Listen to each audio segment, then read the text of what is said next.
Gedin deyin ağlayara. Ölürəm yanıma gəlsin. Gəlsə bəlkə tapan çarə, qıymasın canıma gəlsin. Başı sen kalın alın. Görşahin ne değil. Siz Allah naleye değil.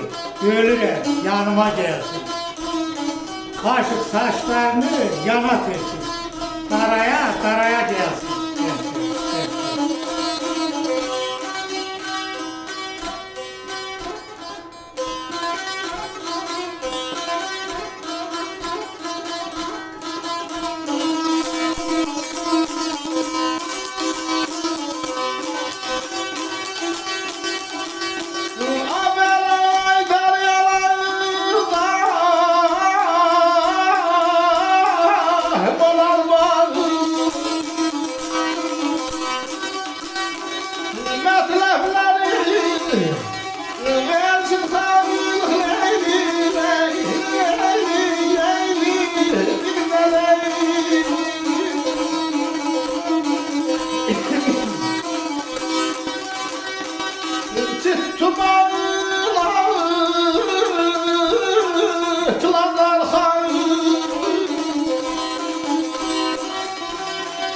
Yar gelsin yanıma gelsin.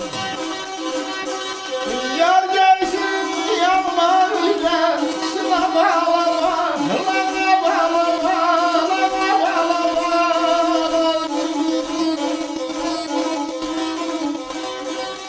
Deryalarda yüzer balık, mətləfləri versin Xalik. Çıt tuman atlar arxalıq, yar gelsin yanıma gelsin.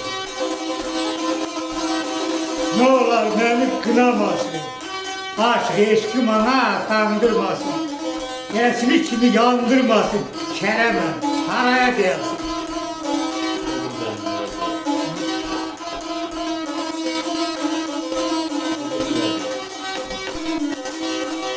Ha ne ağa ne de beyim. Tenha kalmış dilleliyim. Köhne bebe yerindeyim. Bir başan oraya gelsin.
Deryaların adası var, Ələskərin sədası var. Mərdin nə ki qadası var, namərdin canına gəlsin. Var ola diller, var ola. Gelin deyin o gəlinem, ölürəm yanıma gəlsin. Yaşa diller. Aşığın üstünde tek bir anda, düşüp de tek bir anda, zavallık kalıp tıkında. Taşlı olsun kalıksın da, şöten bir ara gelsin. Şöten bir ara gelsin.